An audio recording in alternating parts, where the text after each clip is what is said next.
والجماعة جماعة الحق والهدى والسنة هم السلفيون.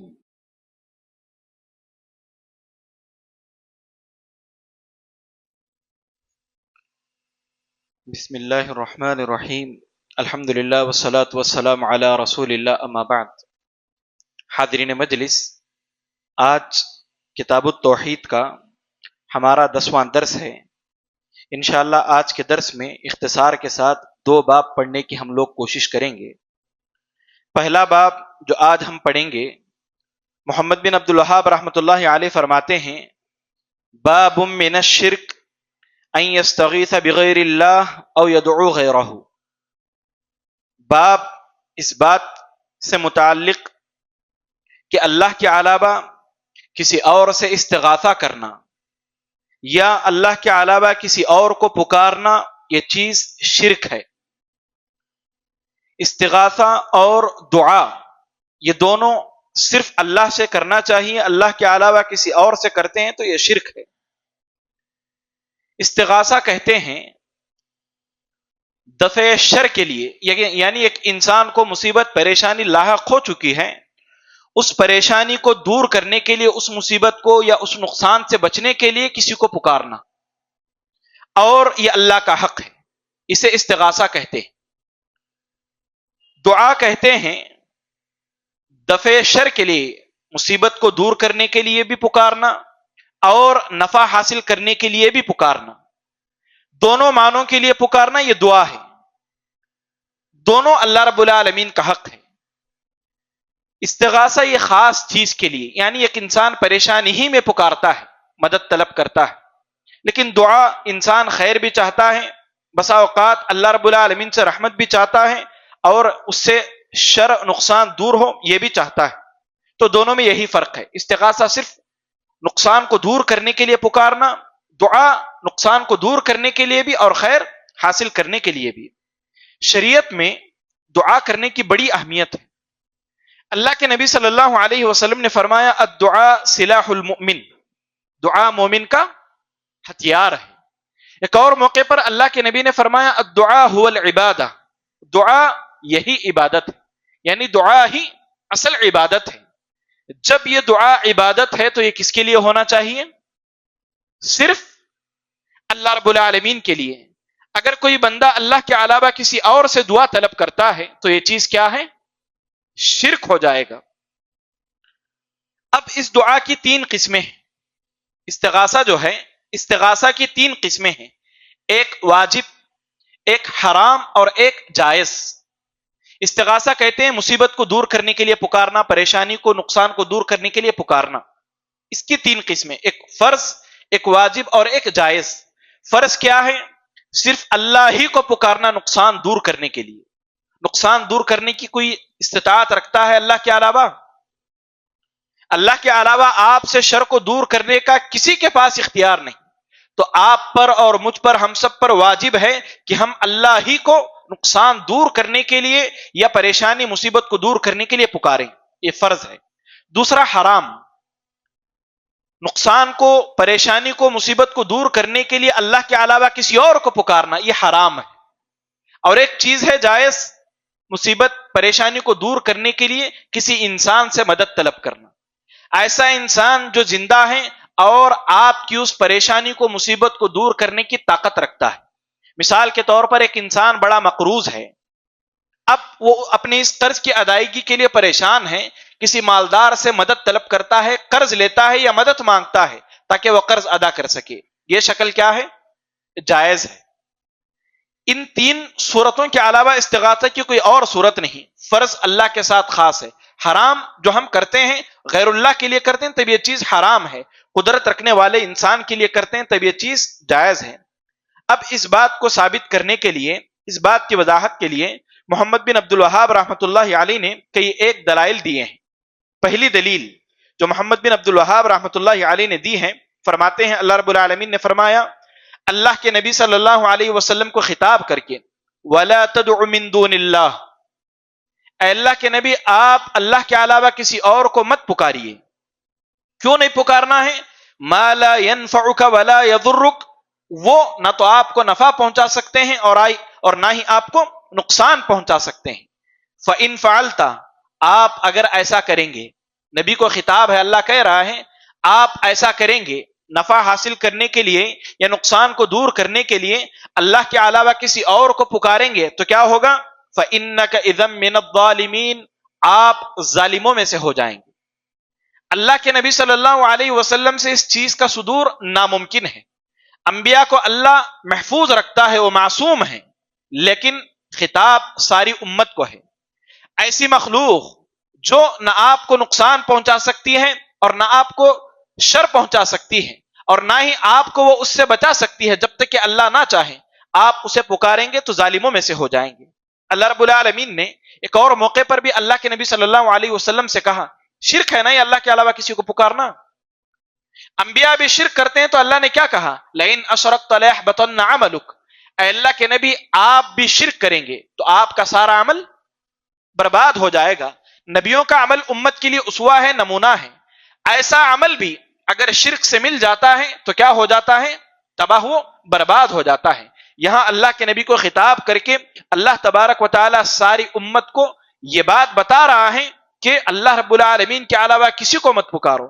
اس کے بعد ایک اور دلیل جو محمد بن عبد الوہاب رحمۃ اللہ علیہ نے یہاں پر دی ہے، فرماتے ہیں وَإِن يَمْسَسْكَ اللَّهُ بِضُرٍّ فَلَا كَاشِفَ لَهُ إِلَّا هُ، آپ کو کوئی پریشانی چھو لیتی ہے، مصیبت چھو لیتی ہے تو اس کو دور کرنے والی کوئی ذات نہیں سوائے اس اللہ تبارک و تعالی کی. لوگ اللہ کے نبی کو پکارتے ہیں نا مصیبت کو دور کرنے کے لیے، پریشانی کو دور کرنے کے لیے، مصیبت میں مدد طلب کرنے کے لیے، پریشانی میں پھنس گئے پریشانی سے نکالنے کے لیے لوگ اللہ کے نبی کو پکارتے ہیں. آپ جنگ احد میں دیکھیں، جنگ احد میں اللہ کے نبی صلی اللہ علیہ وسلم جنگی لباس پہن کر کے شریک تھے، جنگ کا لباس پہنے تھے، آپ شریک تھے. دشمن اس قدر قریب آپ کے آ چکا تھا کہ آپ کے سر پر چوٹ لگی، آپ کے چہرے پر چوٹ لگی، آپ کے دانت گر گئے. ایک شخص تھا، مؤرخین لکھتے ہیں جس کا نام تھا ابن قمیہ. اللہ کے نبی صلی اللہ علیہ وسلم جنگ احد کے موقع پر جب گڑھے میں گر گئے، اس نے اللہ کے نبی کے چہرے پر پتھر مارا اور وہ پتھر نعوذ باللہ اللہ کے نبی کے چہرے پر لگا اور اللہ کے نبی زخمی ہوئے. اور اللہ کے نبی نے اسی وقت بددعا کی کہ اے اللہ اس شخص کو ریزہ ریزہ کر دے، اور وہ شخص وہیں پر ریزہ ریزہ ہو گیا. ایک جانور کہیں سے آیا اور اس نے اس آدمی کو ایسے تکلیف پہنچائی، ایسے اپنے سر سے سینگ سے اس کو مارا کہ وہ ٹکڑے ٹکڑے ہو گیا. آپ غور کریں، اللہ کے نبی جنگ میں شریک ہیں، اللہ کے نبی کو تکلیف پہنچی، سر میں چہرے پر دانت گر گئے، اور آپ کے سامنے آپ نے دیکھا کہ 70 لوگ صحابہ شہید ہو گئے رضوان اللہ علیہم اجمعین. اگر اللہ کے نبی صلی اللہ علیہ وسلم افضل البشر، خلیل اللہ، حبیب اللہ ہیں آپ، لیکن اللہ کا حق ہم اللہ کے نبی کو نہیں دیں گے. یہ اللہ کے نبی کی تعلیم ہے. اگر اللہ کے نبی نقصان سے بچانے والے ہوتے تو خود اللہ کے نبی نقصان سے بچ جاتے. آپ کے 70 صحابہ شہید ہو گئے. اگر اللہ کے نبی خیر پہنچانے یا نفع کو روکنے کی صلاحیت رکھتے تو آپ اپنے صحابہ کو مرنے سے بچا لیتے. اسی لیے اللہ نے کہا اے اللہ کے نبی آپ اللہ کے علاوہ کسی کو مت پکاریے، ورنہ اس طرح کا معاملہ ہو جائے گا کہ آپ بھی ظالموں میں سے ہو جائیں گے، اور آپ کو اگر کوئی مصیبت پہنچتی بھی ہے تو اس کو دور کرنے والی ذات کون ہے؟ اللہ کی ذات ہے. جیسا کہ جنگ احد کے موقع پر معاملہ ہوا اور اللہ کے نبی صلی اللہ علیہ وسلم کو بھی تکلیف پہنچا. یہ سارے امور اس لیے کہ اللہ کے نبی بھی افضل البشر ہونے کے ساتھ، ساری فضیلتیں ہونے کے ساتھ ساتھ آپ بھی ایک انسان تھے. لوگ جو اللہ کے نبی صلی اللہ علیہ وسلم کو عالم الغیب، قادر مطلق، سارے معاملات کا حل کرنے والے سمجھتے ہیں، وہ جنگ احد کے حالات پر غور کریں، انہیں سمجھ آ جائے گی. اس کے بعد اسی چیز کو ثابت کرنے کے لیے محمد بن عبد الوہاب رحمۃ اللہ علیہ نے ایک اور دلیل پیش کی. فرماتے ہیں اللہ رب العالمین نے فرمایا فَابْتَغُوا عِندَ اللَّهِ الرِّزْقَ، اللہ ہی سے تم رزق طلب کرو یا تو اللہ ہی کے پاس رزق تلاش کرو، وَاعْبُدُوهُ، اور اسی کی عبادت کرو. بندہ کسی سے کچھ حاصل کرنے کے لیے اس کی چاپلوسی کرتا ہے یا اس کو پکارتا ہے یا اس کی ہاں میں حامل آتا ہے، اس کی عبادت کرنے لگتا ہے، اس کی جی حضوری کرنے لگتا ہے. اللہ رب العالمین کیا کہہ رہا ہے؟ اگر تمہیں رزق بھی چاہیے تو تم اللہ ہی سے طلب کرو اور اس کی عبادت کرو. اللہ کی عبادت کرنا، نماز پڑھنا، توحید پر قائم رہنا، زکوٰۃ ادا کرنا، جملہ امور جو عبادات میں آتے ہیں، یہ ساری عبادتیں اللہ سے رزق حاصل کرنے کا مضبوط ذریعہ ہے۔ اب اس رزق کو حاصل کرنے کے لیے بندہ غیر اللہ سے اپنا دل نہ لگائے۔ آپ دیکھے ہوں گے ایک کاروباری شخص کاروبار میں مزید برکت کے لیے، رزق حاصل ہو جائے اس نیت سے بڑے بڑے خطے لٹکاتا ہے۔ کہاں؟ جہاں وہ کیش رکھتا ہے وہاں پر خطے لٹکاتا ہے، یا اپنے دکان میں گاہک اسے زیادہ ملے اس لیے کچھ وظیفے لٹکاتا ہے تاکہ اسے کاروبار میں زیادہ ترقی ہو۔ یہ غیر اللہ سے اگر قرآنی آیات کے علاوہ یا کسی پیر مرشد کی کچھ باتوں کو وہاں پر لٹکاتا ہے تو یہ غیر اللہ سے رزق طلب کرنا ہے۔ اور اگر اللہ کی آیات لکھ کر کے لٹکا کر کے یہ سمجھتا ہے کہ اس سے کاروبار زیادہ ہو جائے گا تو یہ بدعت ہے، یہ غیر شرعی عمل ہے جس سے انسان کو بچنا چاہیے۔ رزق کے لیے بھی اگر تم کسی کو پکارو تو کسی پکارنا ہے؟ اللہ تبارک و تعالیٰ کو پکارنا ہے۔ بندہ اللہ کو دو اعتبار سے پکارتا ہے۔ دعا کی دو قسمیں، ایک دعائے مسئلہ اور ایک دعائے عبادہ۔ دعائے مسئلہ کہتے ہیں انسان اپنی حاجات کے لیے اللہ رب العالمین کو پکارتا ہے اور اللہ سے اس مسئلے کو حل کرنے کی درخواست کرتا ہے، دعا کرتا ہے۔ اسے کہتے ہیں دعائے مسئلہ، اپنی حاجت پوری کرنے کے لیے اللہ رب العالمین کو پکارنا۔ ایک ہے دعائے عبادہ، آپ اذکار کر رہے ہیں، یہ دعائے عبادہ ہے۔ آپ نماز پڑھ رہے ہیں، یہ دعائے عبادہ ہے۔ آپ قرآن پڑھ رہے ہیں، یہ دعائے عبادہ ہے۔ رزق کسی سے طلب کرنا یہ دعائے مسئلہ ہے۔ دعائے مسئلہ کس سے کرنا ہے؟ صرف اللہ رب العالمین کی ذات سے کرنا ہے، کسی انسان سے کوئی چیز طلب نہیں کرنا۔ یہ یقین کی سب سے اعلیٰ مثال ہے۔ اللہ کے نبی صلی اللہ علیہ وسلم ایک مرتبہ اپنے صحابہ سے کہتے ہیں میں یضمن لی واحد، کون ہے جو مجھے ایک بات کی ضمانت دے، اضمن لہ الجنہ، میں اسے جنت کی ضمانت دیتا ہوں۔ صحابی رسول ابو ذر غفاری رضی اللہ عنہ نے ہاتھ کھڑا کیا، کہا اے اللہ کے نبی میں ضمانت دیتا ہوں۔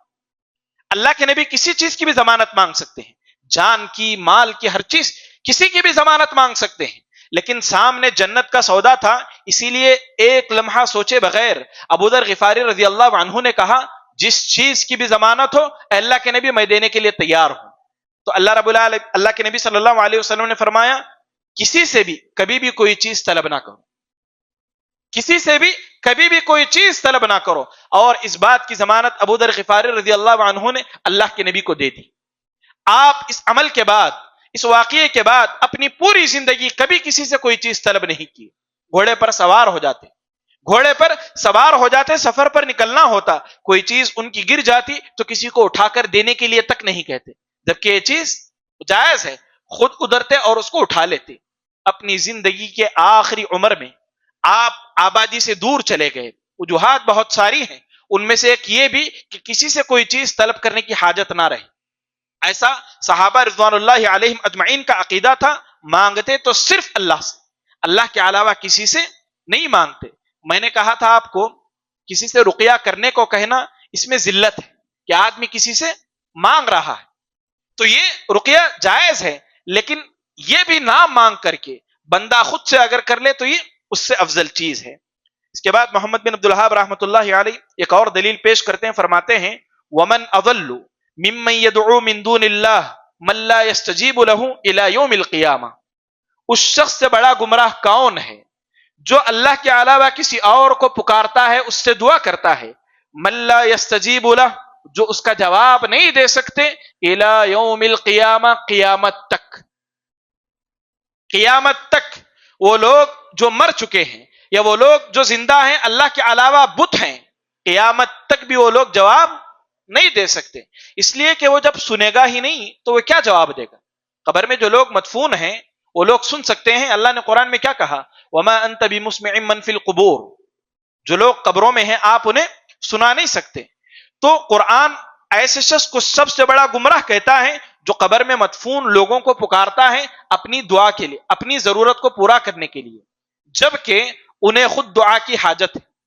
وہ کس حال میں ہیں ہم نہیں جانتے، وہ سب سے زیادہ ہمارے محتاج ہیں کہ ہم ان کے حق میں دعا کریں۔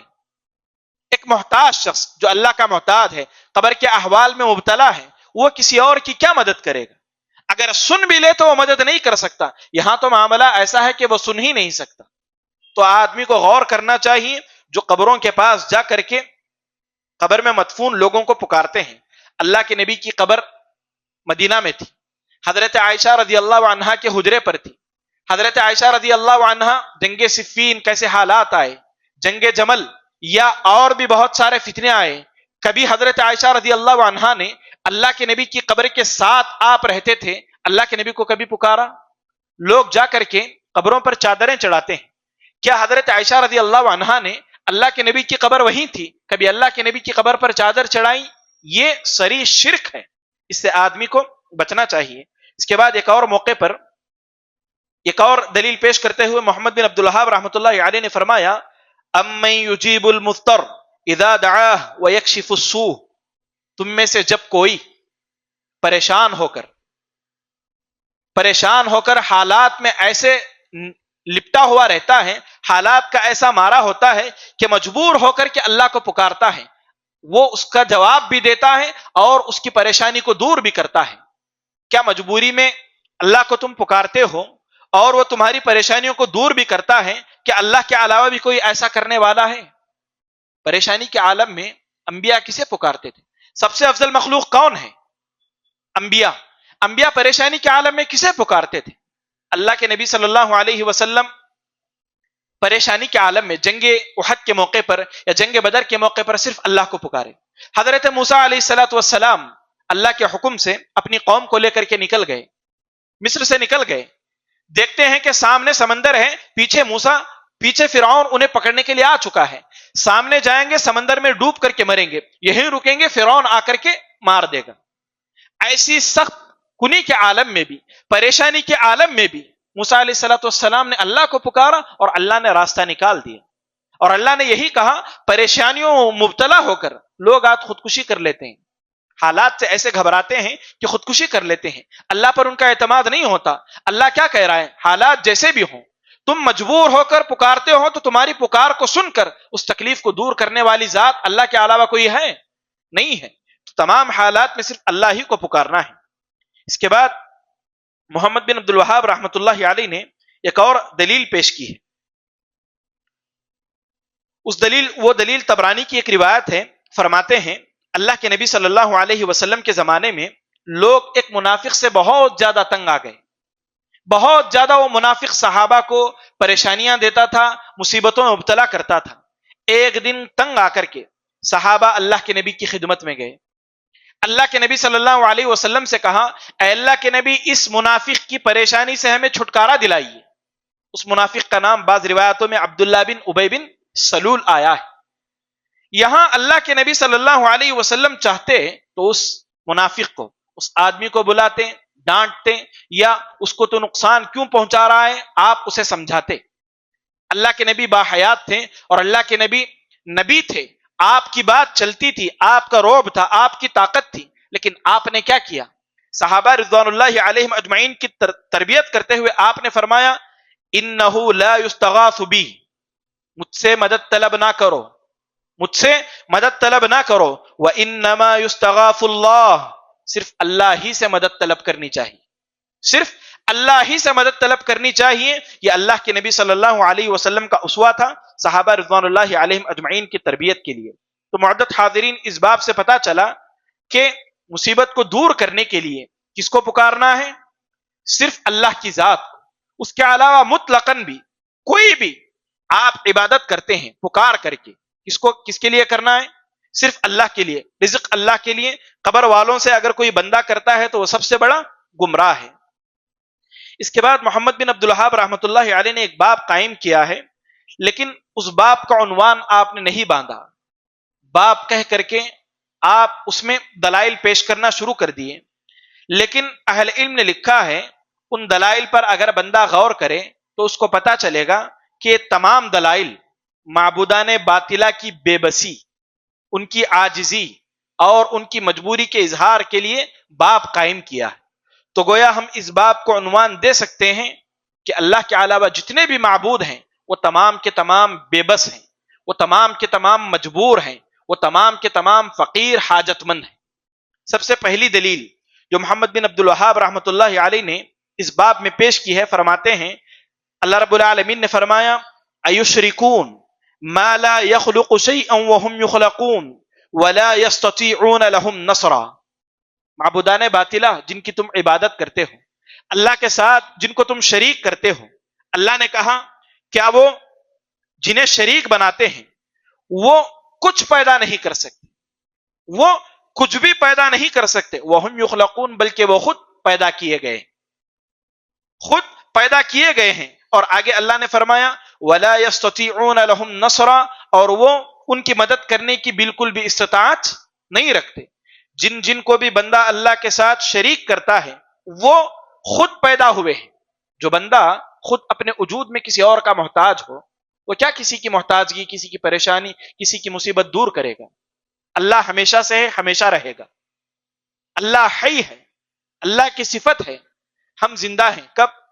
30 سال پہلے سے، 50 سال پہلے سے، لیکن آگے چل کر کے ہم مر جائیں گے.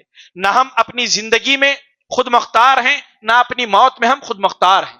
اپنی مرضی سے نہ ہم پیدا ہوئے، اپنی مرضی سے نہ ہم مر جائیں گے. ہمیشہ کی زندگی، ہمیشہ سے رہنے والا کون ہے؟ صرف اللہ ہے. جن لوگوں کو بھی یہ لوگ اللہ کے ساتھ شریک کرتے ہیں، یہ لوگ اپنے وجود میں اپنی زندگی کے محتاج ہیں، تو دوسروں کی محتاجگی کیا دور کریں گے؟ اللہ نے یہی کہا وَلَا يَسْتَطِيعُونَ لَهُمْ نَصْرًا، اور نہ ہی وہ مدد کرنے پر ذرہ برابر بھی قادر نہیں ہے.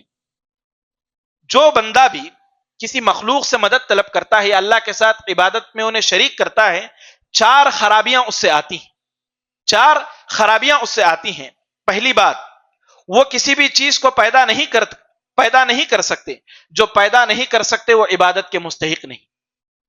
یعنی جن کو تم شریک کر رہے ہو اللہ کے ساتھ، وہ پیدا نہیں کر سکتے، اور جو پیدا نہیں کر سکتا وہ عبادت کا مستحق نہیں ٹھہر سکتا. اب کوئی شخص یہ دعویٰ کر سکتا ہے، جیسا کہ میں نے پہلے بھی کہا، ایروپلین بناتے ہیں، بڑی بڑی مشینیں بناتے ہیں، یہ بھی تو پیدا کرنا ہوا. روبوٹ بناتے ہیں، یہ بھی تو پیدا کرنا ہوا. پیدا کرنا خالق کہتے ہیں عدم سے وجود میں لانے کو.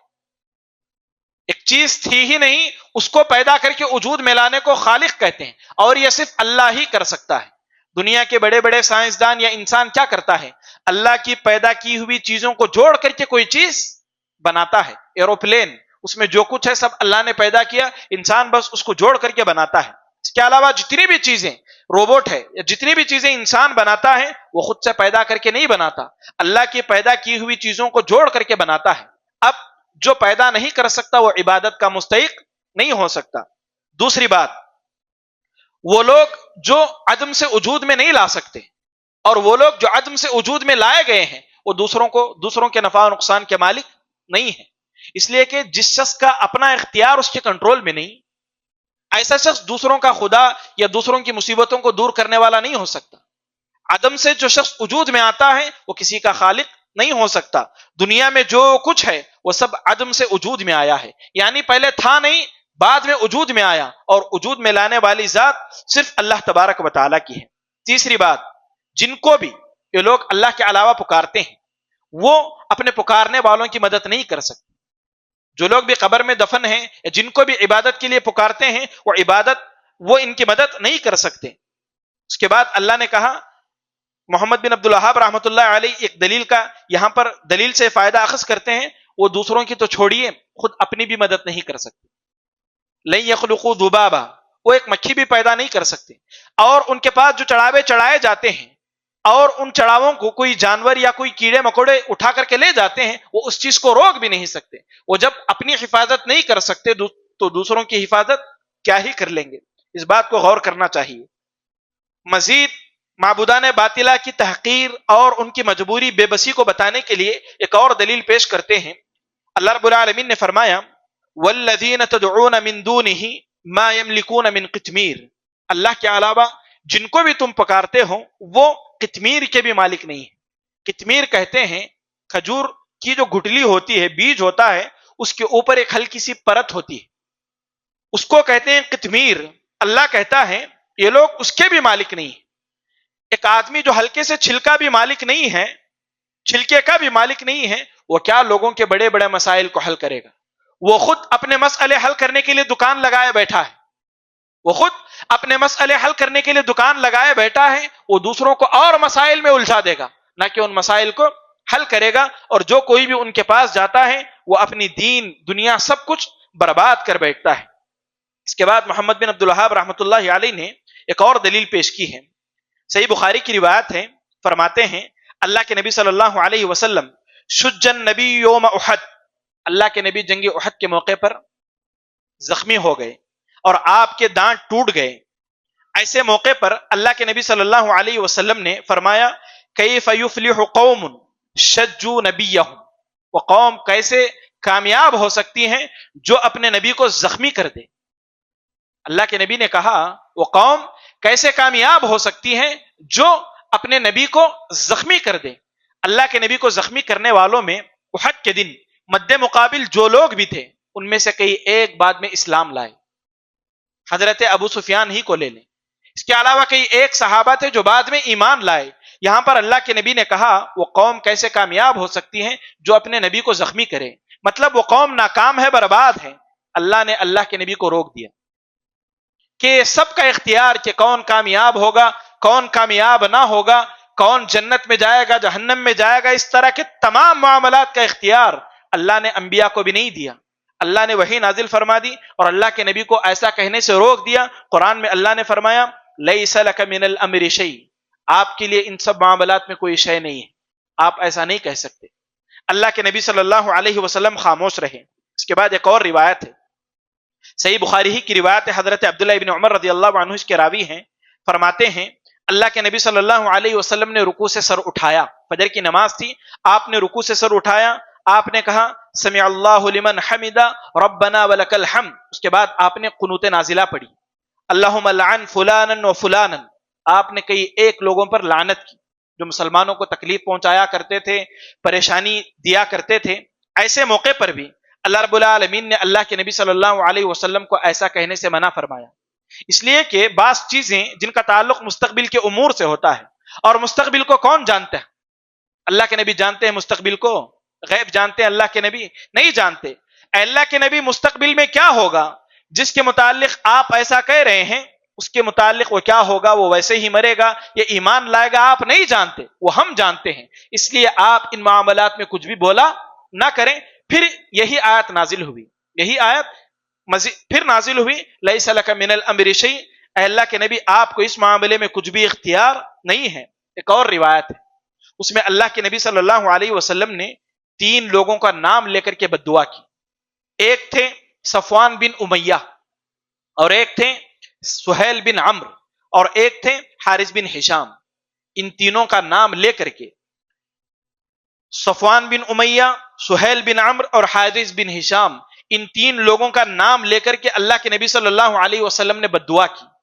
ایسے موقع پر اللہ نے پھر یہ آیت نازل فرمائی لیس لک من الامر شیء، اے اللہ کے نبی اس طرح کہنا آپ کا حق نہیں ہے، آپ ایسا مت کیجیے. ایک ہی آیت کئی مرتبہ نازل ہو سکتی ہے اور ایسا ہوا ہے. تو اہل علم نے لکھا ہے یہ آیت 3 موقعوں پر بھی نازل ہوئی، اور اللہ کے نبی نے ان 3 صحابہ، ان 3 لوگوں کے متعلق اللہ کے نبی کو بد دعا کرنے سے روک دیا. اور یہی 3 لوگ جن کے متعلق اللہ کے نبی صلی اللہ علیہ وسلم نے ایسی بات کہی تھی، فتح مکہ کے موقع پر ایمان لے آئے. فتح مکہ کے موقع پر ایمان لے آئے. اس میں اس بات کا ثبوت ہے کہ اللہ کے علاوہ کوئی بھی مستقبل کے امور کو نہیں جانتا، حتیٰ کہ نبی بھی مستقبل کے امور کو نہیں جانتے، الا کہ اللہ جو کچھ انہیں بتلا دے. بعض صحابہ کو اللہ کے نبی نے جنتی ہونے کی بشارت دی، بعض صحابہ کو لمبی عمر پانے کی اللہ کے نبی صلی اللہ علیہ وسلم نے بشارت دی. تو کیا اس کا یہ مطلب ہے کہ اللہ کے نبی مستقبل کے امور کو جانتے تھے؟ اگر اللہ کے نبی مستقبل کے امور کو جانتے تھے تو یہاں پر ان 3 صحابہ کا نام لے کر کے اللہ کے نبی ایسا نہیں کہتے، اس لیے کہ وہ لوگ آگے ایمان لانے والے ہیں، یہ بات بھی اللہ کے نبی کو معلوم ہوتی، لیکن اللہ کے نبی نے ایسا نہیں کہا بلکہ ان پر بد دعا کر دی. کیوں؟ اس لیے کہ اللہ کے نبی مستقبل کے امور کو نہیں جانتے تھے. مستقبل کے امور کو جاننے والا صرف اللہ تبارک و تعالی ہے. بتانے کا مقصد یہ ہے کہ اللہ کے علاوہ جو بھی ہیں معبودان باطلہ، جن کو بھی بندہ اللہ کے ساتھ شریک کرتا ہے، وہ بے بس ہیں. آگے کے حال آپ کے ساتھ کیا ہوگا وہ نہیں جانتے، تو آپ کو کیا وہ نقصان سے بچائیں گے، پریشانی سے بچائیں گے؟ بندہ جاتا ہے پریشانی سے نکلنے کے لیے غیر اللہ کے پاس، اور آگے کی زندگی میں رہنمائی کے لیے اس کے پاس جاتا ہے. جب آگے کا علم ہی اس کے پاس نہیں ہے تو وہ کیا بچا پائے گا؟ غور کرنے والی بات ہے. اس کے بعد ایک اور دلیل روایت بخاری ہی کی ہے. اس بات کو بھی ثابت کرنے کے لیے محمد بن عبد الوہاب رحمۃ اللہ علیہ یہاں لائے ہیں کہ صرف اللہ ہی ہے نفع پہنچانے والا، نقصان پہنچانے والا، ہر چیز کا اختیار رکھنے والا صرف اللہ ہے. اللہ کے علاوہ معبودان باطلہ یا کوئی بھی مخلوق کسی چیز کا رتی برابر بھی اختیار نہیں رکھتی. یہ آیت نازل ہوئی وَأَنذِرْ عَشِيرَتَكَ الْأَقْرَبِينَ، اے اللہ کے نبی آپ اپنے قریبی رشتہ داروں کو یا اپنے رشتہ داروں کو آپ ڈرائیے جہنم کی آگ سے. اللہ کے نبی صلی اللہ علیہ وسلم مکہ کی پہاڑی پر چڑھ گئے اور آپ اپنے خاندان والوں کو، مکہ والوں کو وہاں پر جمع کیا. آپ نے اپنی پھوپھی حضرت صفیہ کو مخاطب کر کے کہا، آپ نے اپنی بیٹی حضرت عائشہ رضی اللہ عنہا کو مخاطب کر کے کہا آج یہاں مجھ سے کچھ مانگنا چاہتی ہو تو مانگ لو، کل قیامت کے دن میں تمہارے کچھ کام نہیں آؤں گا. جب ایک نبی اپنی بیٹی سے یہ کہہ رہے ہیں صلی اللہ علیہ وسلم کہ کل قیامت کے دن میں تمہارے کام نہیں آؤں گا، وہ لوگ جو آج یہ دعویٰ کرتے ہیں بدعتوں میں رہ کر کے، شرک میں رہ کر کے کہ اللہ کے نبی صلی اللہ علیہ وسلم ہمیں بچا لیں گے، ان کا یہ دعویٰ کس قدر جھوٹا، کس قدر کھوکھلا ہے، غور کرنے والی بات ہے. قیامت کے امور کا، قیامت کے جتنے بھی معاملات ہیں ان ساری چیزوں کا علم اور ساری چیزوں کا اختیار اللہ نے کسی نبی کو، کسی فرشتے کو، کسی ولی، کسی پیر کو نہیں دیا ہے. یہ تمام کے تمام محتاج ہیں. اللہ غنی ہے، اللہ ہی کے پاس ان تمام چیزوں کے اختیار ہیں. جب اللہ نے اللہ کے نبی صلی اللہ علیہ وسلم کے متعلق یہ کہا کہ آپ اپنی بیٹی کو بھی وہاں پر کچھ فائدہ نہیں پہنچا سکتے، تو دیگر لوگ جو کسی پیر کے بارے میں، کسی ولی کے بارے میں یا کسی قبر والے کے بارے میں عقیدہ رکھتے ہیں وہ کس قدر گمراہ ہیں اور کس قدر پستی میں ہیں، انہیں سوچنا چاہیے. معزز حاضرین، یہ دو باب آج ہم پڑھے.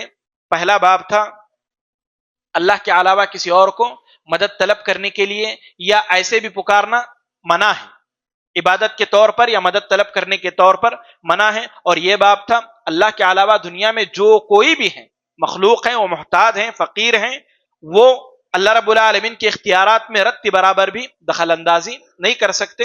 ہم تمام کو اللہ کے نبی صلی اللہ علیہ وسلم سے متعلق یہی عقیدہ رکھنا چاہیے. آپ افضل البشر ہیں، آپ انبیاء کے امام ہیں، آپ حبیب اللہ، اللہ کے سب سے زیادہ محبوب ہیں، آپ خلیل اللہ، اللہ کے دوست ہیں، ایسے دوست جس میں رتی برابر نقص نہیں.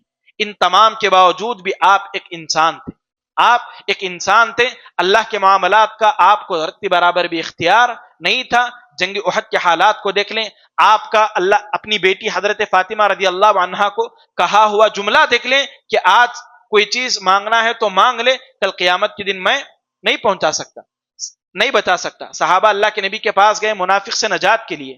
اللہ کے نبی صلی اللہ علیہ وسلم اختیار رکھتے تھے کہ اس کو بلائیں، سمجھائیں، ڈانٹیں. اس کے باوجود بھی اللہ کے نبی نے صحابہ کی تربیت کی، صرف اللہ سے مدد مانگو. ان تمام امور کو مجھے اور آپ کو سوچنا چاہیے اور اس پر عمل کرنا چاہیے. اللہ رب العالمین سے دعا ہے کہ اللہ تبارک و تعالی ہم تمام کو صرف اسی سے مدد طلب کرنے اور صرف اسی کو پکارنے اور تمام اختیارات جو اسی کے لیے ہیں اسی کے لیے ثابت کرنے کی توفیق نصیب فرمائے. آمین. تقبل یا رب العالمین. معزز حاضرین، جیسا کہ آپ تمام کو معلوم ہے روزانہ 3 سوالات ہوتے ہیں. آج کے 3 سوالات میں سے پہلا سوال یہ ہے، دعا اور استغاثہ میں کیا فرق ہے؟ دعا اور استغاثہ میں فرق. ہاں نہیں بھائی،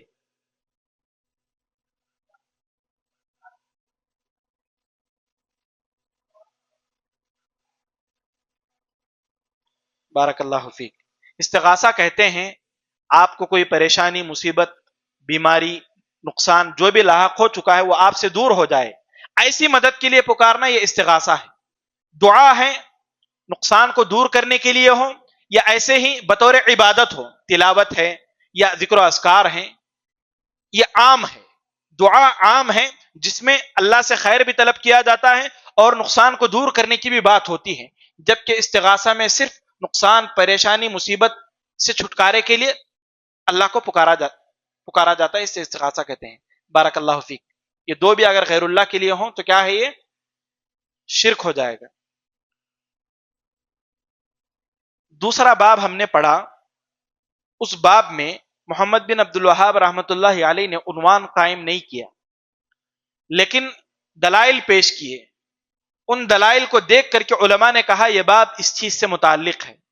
میں نے آپ کے سامنے وضاحت کی. آپ بتائیے کس چیز کی میں نے وضاحت کی؟ بتائیے. بارک اللہ فیک. دوسرا باب جو ہم نے پڑھا وہ کیا ہے؟ اللہ کے علاوہ جتنے بھی معبودان باطلہ ہیں وہ بے بس ہیں، مجبور ہیں، لاچار ہیں، فقیر ہیں، محتاج ہیں. غنی، بے نیاز، قادر مطلق صرف کون سی ذات ہے؟ اللہ کی ذات ہے. اور یہ اختیارات اللہ نے دنیا کے سب سے عظیم انسان جن سے افضل نہ آیا ہے نہ آئے گا، اللہ کے نبی صلی اللہ علیہ وسلم، ان کو بھی نہیں دیا ہے. بارک اللہ فیک. ایک آخری سوال آپ لوگوں سے. اللہ نے اللہ کے نبی صلی اللہ علیہ وسلم کو 3 موقعوں پر بد دعا کرنے سے روک دیا. ایک احد کے موقع پر، ایک بعض لوگوں کے متعلق فجر میں قنوت کرتے وقت، اور ایک 3 صحابہ کے وقت جو ایمان نہیں لائے تھے اس وقت. ان 3 صحابہ کے نام میں نے بتائے ہیں. ان 3 صحابہ کے نام بھی بتانا ہے، ساتھ ہی اللہ نے اللہ کے نبی کو کیوں روکا، اس میں علت کیا ہے یہ بھی بتانا ہے. 2 سوالات. 3 نام بتانا ہے اور اللہ نے اللہ کے نبی کو کیوں منع کیا یہ بھی بتانا ہے. کون بتائیں گے؟ بتائیے بتائیے نام. ہاں، سہیل بن عمرو. علت کیا ہے؟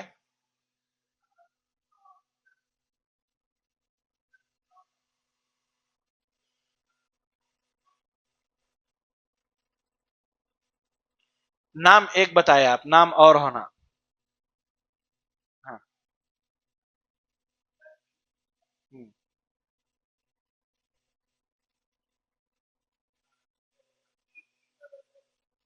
اور نام بتاؤ. ایک نام منوج بولے نا.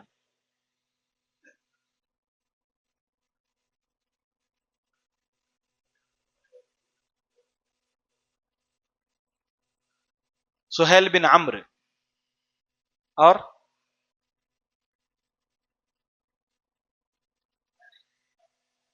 حارث بن ہشام.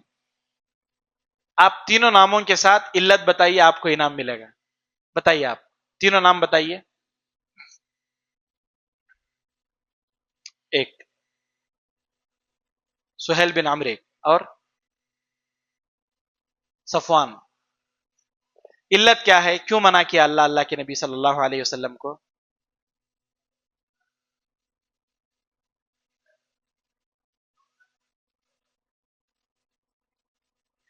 آج پہلا انعام لینے والے ہیں، اس لیے میں آپ لوگوں پر ان کو ترجیح دیتا ہوں. بارک اللہ فیک. 3 سوالات ہو گئے نا ہمارے. بارک اللہ فیک، نفع اللہ بکم. ایک وضاحت یہ ہے کہ انشاءاللہ کل درس نہیں ہوگا، میں کل سفر پر رہوں گا. انشاءاللہ ہمارا اگلا درس پیر کو ہوگا انشاءاللہ. آپ اس بات کو ذہن میں رکھ لیں، اگلا درس پیر کو ہوگا، کل نہیں ہوگا. بارک اللہ فیک. سبحانک اللہم وبحمدک، اشہد ان لا الہ الا انت، استغفرک واتوب الیک. وقل جاء الحق وزهق الباطل إن الباطل كان زهوقا.